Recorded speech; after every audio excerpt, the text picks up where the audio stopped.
ہے نبی کی صدا بلند کرنے لگا، اور جب نبی کی صدا بلند کرنے لگا ہے تو چچا سے کسی نے کہا کہ تیرا بھتیجا اب جو ہے بھٹک چکا ہے، تیرا بھتیجا بھٹک چکا ہے۔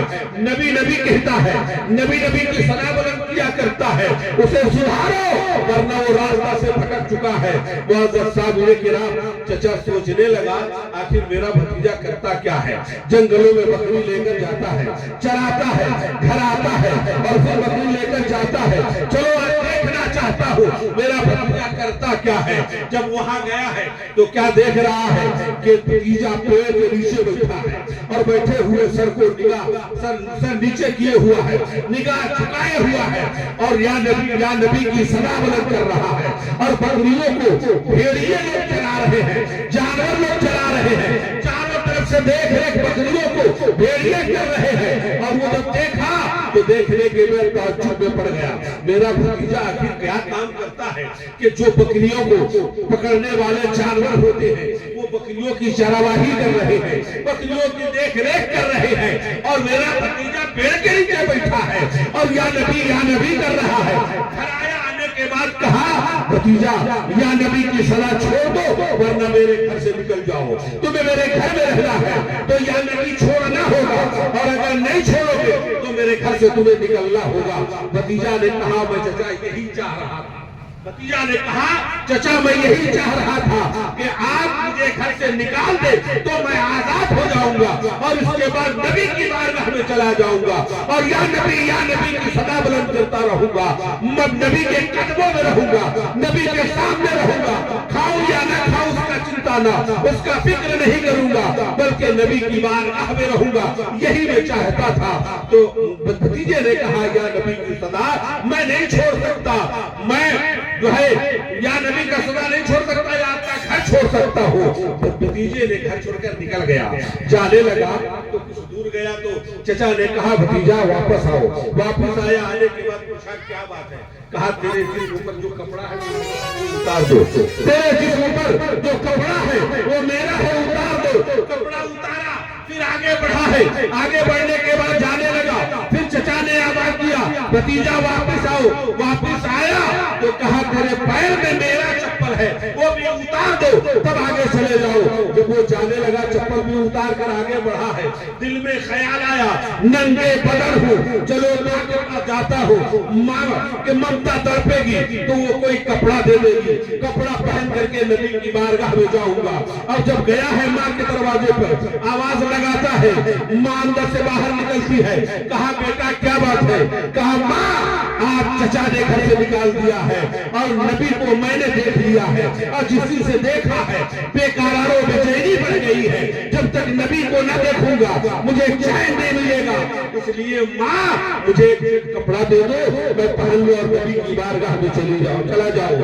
اتنا کہنا تھا۔ ماں کہتی ہے بیٹا کاش اس وقت کپڑا سلا ہوا تو نہیں ہے، ایک آدھ دو روز کا سمے دو، ایک دو روز کا سمے دے دو گے تو میں کپڑا بنوا دوں گی، اس کے بعد کپڑا پہن کر چلے جانا۔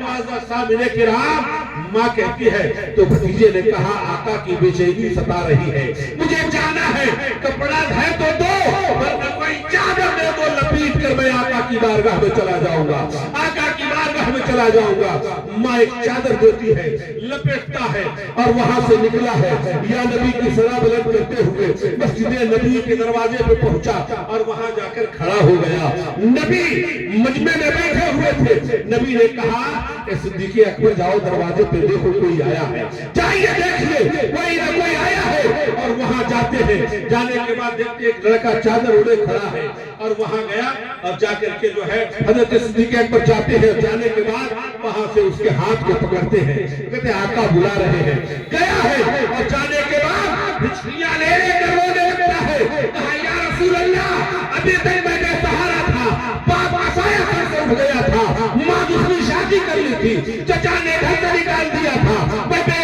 سہارا سمجھ گیا تھا کہ میں بے سہارا ہوں۔ آقا نے کہا اے آنے والا شخص، اے آنے والا بچہ بے سہارا مت سمجھو، جو نبی کی بارگاہ میں آ گیا وہ سہارا والا ہو گیا، اس کے اوپر میں سہارا بنتا ہوں، اس کا دیکھ ریکھ میرا کام ہے، میں دیکھ ریکھ کروں گا، تم میری بارگاہ میں رہو، اب تم میرے ہو گئے اور میرے پاس رہو گے، اب تمہیں کبھی جانے کی ضرورت نہیں۔ تو معزز صاحب کرام، پتہ یہ چلا نبی کی بارگاہ میں جا رہے ہیں حج عمرہ کے لیے، یقینی طور پر ان کے حج عمرہ کو اللہ تبارک و تعالیٰ قبول فرمائے اور ان کے سفر کو آسان سے آسان بنا دے۔ اور معزز صاحب کرام، ہم تمام لوگوں کے حاضری کو اللہ تبارک و تعالیٰ قبول فرمائے اور ان کے گھر خاندان کے لوگ بھی جتنے پردہ کر گئے ہوں کے قبر میں لیٹے ہیں، پروردگار ان کے قبر پر رحمت و نور کی موسلادھار بارشیں عنایت فرمائے۔ بہت سارے علماء کرام ہیں، میں زیادہ وقت نہ لے کر کے میں اسی چند جملوں کے ساتھ اپنی گفتگو ختم کرنا چاہوں گا۔ جو بھی بولا اگر اس میں غلطی ہوگی تو پڑھو جب معاف فرمائے گا۔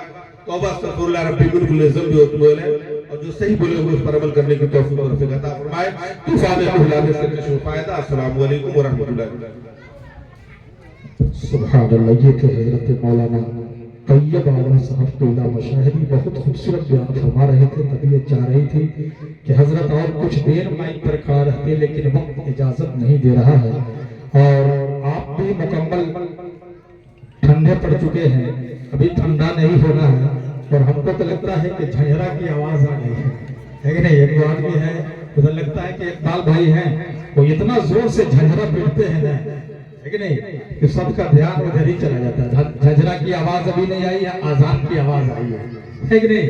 تو آئیے بلا تاخیر میں چاہتا ہوں کہ شاعر ملک ہندوستان حضرت مولانا محمود عالم نظر پلاموی تشریف لا چکے ہیں اور بس انہی کی بارگاہ میں عریضہ میں پیش کرنے جا رہا ہوں۔ لیکن ایک بات سن لیں کہ یہاں پر حضرت حافظ قاری سلیم الدین صاحب رضوی خطیب و امام شمس آباد بھی تشریف رکھتے ہیں، ہے کہ نہیں؟ تو میں چاہتا ہوں کہ حضرت شاعر ملک ہندوستان سے پہلے صرف 2-3 اشعار لے کر حضرت حافظ سلیم الدین صاحب رضوی تشریف لا رہے ہیں۔ اگر امام صاحب 3 بجے تک اکیلے بھی پڑھ لیں گے تو ہم لوگوں کو کوئی دقت نہیں، اس لیے کہ ہڑیا ڈوئی سب انہی کا ہے کہ نہیں؟ اور وہی محروم رہ جائیں گے تو یہ بات اچھی نہیں ہے۔ اس لیے آئیے حضرت قاری سلیم الدین صاحب رضوی کا سب سے پہلے استقبال کر لیں۔ نعرہ تکبیر، نعرہ رسالت، مسلک اعلی حضرت علماء اہل سنت۔